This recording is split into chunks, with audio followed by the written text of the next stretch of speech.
Hey, comrades. I recently came across an interesting video from the Council of Trent about how American liberals love objectively ugly art. So let's take a look. How can art even be objectively ugly? Beauty is subjective in some ways because it appeals directly to us as a subject. But beauty is not completely subjective. Beauty is an objective reality in the world, and it cannot be changed merely by something like democratic vote. Right off the bat, this seems pretty odd to me. It seems like beauty would either be objective or subjective. If it's not completely subjective, does that mean it is partially subjective? What exactly does that even mean? If beauty can't be changed by democratic vote, how could you objectively decide what the most beautiful painting in a museum is? After all, with truly objective facts like the height of a building, you can measure them directly. You can say with complete objectivity what the tallest building in a city, a country, a continent, or even the world is, but you can't say what the objectively most beautiful painting in a museum is. You can't give it some kind of beauty score. And he doesn't really give much reasoning for his perspective. He just has two main arguments. The first being that medieval scholars thought beauty was objective. Medieval philosophers like St. Thomas Aquinas and Duns Scotus taught that in reality there are things called transcendentals. They are properties that all beings have in certain degrees. These are things like truth, goodness, oneness, and according to some authors, beauty. And that idea of objective beauty that is tied to God goes back to Muslim scholars and even further back to Neoplatonism and Aristotle, who conflated perfection, good, beauty, and being. Well, actually, a specific kind of being often translated as actuality. These philosophies tend to involve a perfect, ever existing, never changing entity that is the cause of all things, and this was later interpreted by Muslim, Jewish, and Christian theologians as being God, or their God in particular. And in a way, this seems like the most compelling point in the video. Christianity in the US is heavily tied to the right wing and vice versa. So non-religious people who are less likely to be tied to the same theological baggage are probably less likely to subscribe to ideas of objective morality and possibly even objective beauty. And the video I'm responding to is mostly vibes based. There isn't a lot of data, and I don't think anyone has actually done research into belief in objective beauty and political beliefs, and if there's a correlation there, at least not that I can find. So unfortunately, I don't have a lot of data to work with here. But I could imagine that if a group of people were more likely to believe in objective beauty than another group, let's say, the first group that believes in objective beauty would probably be more likely to view the second group as simply liking bad art because they don't believe in objective beauty. Although, and I must admit, I don't have any data to back this up, it does seem like in secular and left-leaning spaces there is kind of a return to the idea that some art is objectively worse as part of a broader argument against AI slop. However, this isn't the only explanation. There is evidence that conservatives are less open to new experiences, more likely to enjoy traditional forms of art, and even less creative, that might just lead them to liking other kinds of art and then trying to claim that the kinds of art they happen to like are the objectively beautiful ones. And the Council of Trent does go a bit deeper on what beauty might actually be.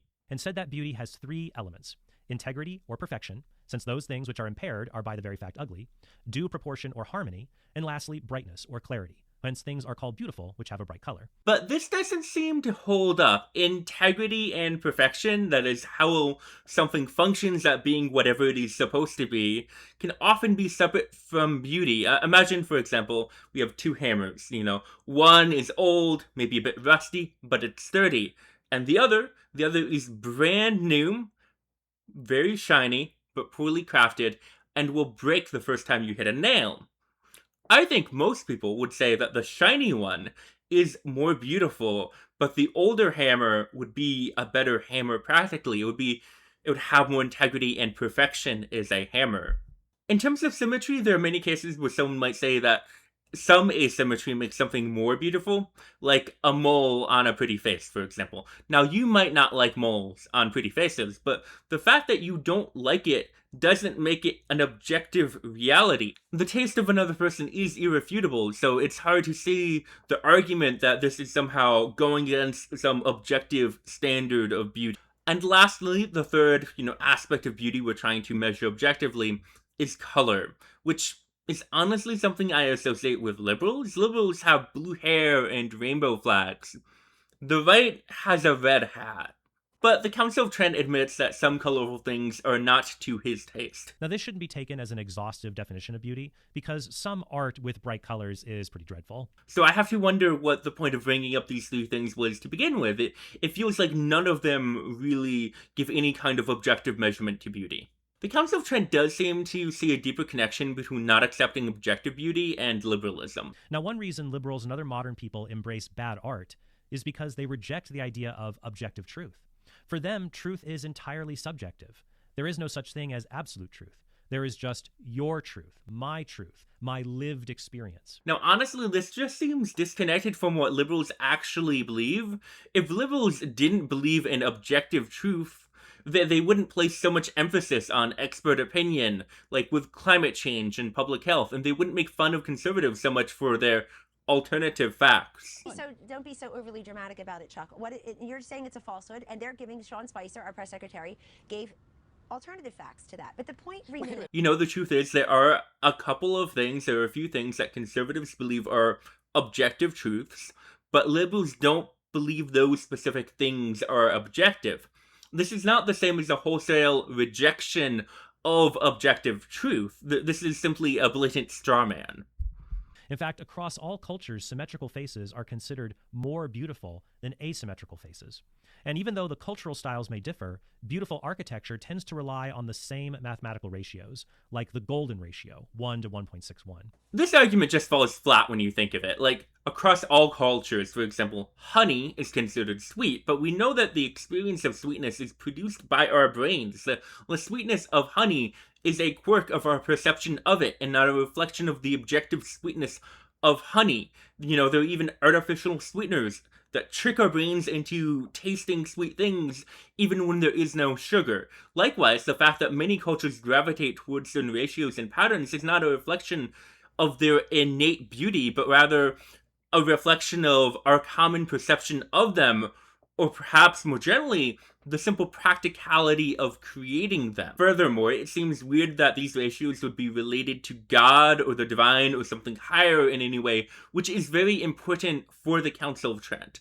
Personally, I think one quality beautiful art has is that it takes us out of ourselves and it lifts us up to something beyond, something universal. But ugly art doesn't do that. It doesn't care about lifting us up to God or even to any transcendent values. Ugly art cares more about shock, or subverting our expectation. So good art lifts us up to something highly, ideally God, which is the highest thing, after all, for the Council of Trent, and bad things bring us down to the focus on mankind. But he also likes art that focuses on the human experience and mankind. One of my favorite paintings is the 1942 oil canvas work Nighthawks by Edward Hopper.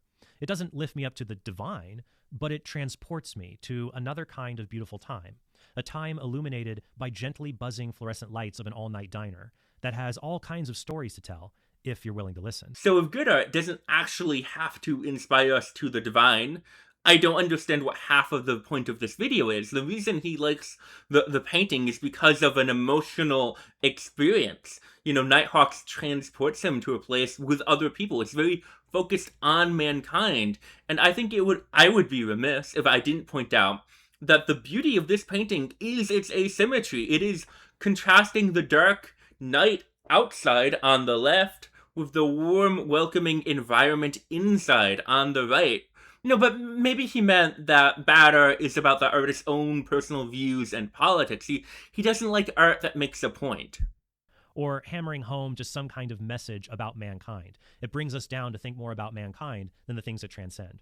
For example, the reason the resurrection sculpture looks so weird in the Pope Paul VI audience hall is because the artist was trying to make a point about the threat of nuclear war. But he quotes and presumably enjoys George Orwell's 1984. In George Orwell's dystopian novel 1984, the totalitarian government Big Brother is represented as saying, "There will be no distinction between beauty and ugliness.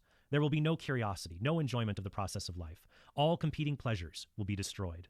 And George Orwell's 1984 is an incredibly political book. It basically only exists in order to deliver political commentary. And he shows clips from the movie, which means that he thinks visual art can play a role in spreading a political message while still being good art. He does make one other point about contemporary art, that it often depends on practical concerns more than ornamentation. And I would agree with this. He particularly focuses on brutalism, which I thought was interesting.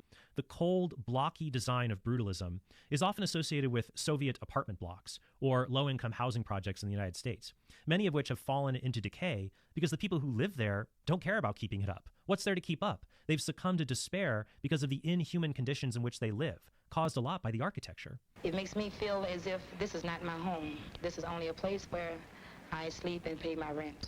It's just like you're closed in a corner with no way out, nowhere to go. And honestly, I agree that brutalism is not beautiful. I am not a fan. He brings up its usage in the Soviet Union and in the US. But my question for the Council of Trent would be why he thinks that American liberals are particularly fond of brutalism. Particularly, progressive liberals will tend to think that American housing projects, the ones that use brutalism, are too ugly and that everyone deserves a home that looks nice, that feels like a home. American leftists blame capitalist interests for filling our cities with uninspired skyscrapers. Seriously, where is the American liberal or leftist running to defend brutalism? That is not a thing I see. Especially when it's people like Donald Trump who decide what the buildings in Manhattan will look like.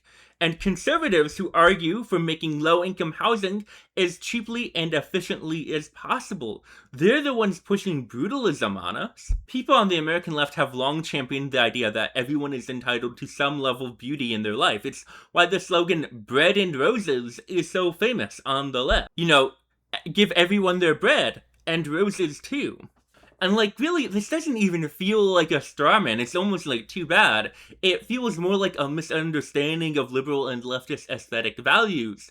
A complete misunderstanding. I think if he had just, had a 5-minute conversation with a group of leftists about architecture, he wouldn't have come to this conclusion.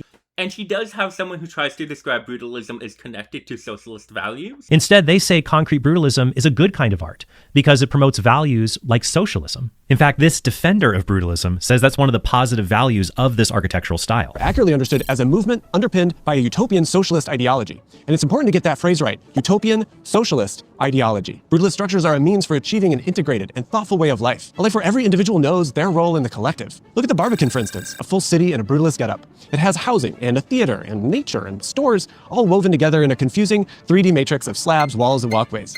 Contrary to what you might think, the massive, ugly, and imposing structures are more like a byproduct of this utopian thinking. The ultimate goal is to create communal spaces and promote social cohesion, all through architecture. But honestly, this also just sounds like the reasoning behind the American lawn and the vast expanse of ticky-tacky American suburbia. And there's this quote by this guy, Michael Pollan, that I found talking about the American lawn that I really liked. France has its formal geometric gardens, England, its picturesque parks, and America, this unbounded democratic river of manicured lawn along which we array our houses. But really, American leftists don't, on an aesthetic level, don't like suburbs that much normally. That's why we have songs like Little Boxes and movements like solar punk. Maybe liberals will like the American suburbs, but I don't think they'd be any more prone to liking them than American conservatives. So if the Council of Trent really thinks that beauty is objective, I think it would make sense to make objective criteria and see if conservatives like ugly art too. And he does make one last point that I found interesting. He says that many liberals like bad art because they are disconnected from the transcendent and they make, art that is human-centered. Some art is actively meant to cause moral damage. He points to the Catholic priest Marco Rupnik, who allegedly sexually abused women and created art that the Council of Trent doesn't like. If the allegations against Father Rupnik are true, then he is a man deeply steeped in evil. And if they are true, they explain why his art, which had been featured all over the world, has a stilted and ugly quality about it. Genuine Byzantine iconographers have pointed out that his icons and murals, they lack parallelism. They're crooked. They're subtly distorted. And most alarming in his works are the dead black eyes of the features being depicted. This is honestly something I found really interesting. I can relate to the feeling, to feeling differently about art because of its creator, because of something I learned about its creator. I made a whole video about, how learning about what Neil Gaiman was accused of doing shaped my view of his work and my relationship to it. But I think the idea that an abuser is trying to turn you away from God by having a few things be asymmetrical or giving Jesus dark eyes is honestly unfounded. It feels like an overreaction to. And the American right really does love to talk about how woke moralization is ruining art, but they often seem unwilling to acknowledge their own moralization of art, which I think gets in the way of actually examining problems with art as it exists within our present society. Brutalism isn't common because liberals love homogeny. Love of homogeny led to the American suburb. Brutalism exists because it is cheap, and capitalists want the widest possible profit margin, and to use as little taxpayer money as possible while designing public works. The Little Mermaid remake wasn't bad because of the race of the Little Mermaid. It was bad because it was just another in a long line of creatively bankrupt remakes. The reason that a banana taped to canvas sold for an incomprehensible amount of money isn't because liberals think trash is pretty. It's because rich people like to spend an inconscionable amount of money on art is an ostentatious display of wealth and often is a form of money laundering. And all of these problems, I feel like, go unexamined by conservatives who are unwilling to acknowledge maybe their own problems with viewing art, maybe that art isn't that objective, even just that they're looking at art through a moral lens. They're really listening. It feels like they're really kind of missing out on a lot of the story of what's happening with art in American society. I left a link to the video in the description that I'm responding to, as well as some links to some of the other works I mentioned. If you'd like to talk more about how the Neil Gaiman allegations changed my view of his work, you can click over here. But don't forget to drop me a like before you go. And remember, good night, good day, good potato.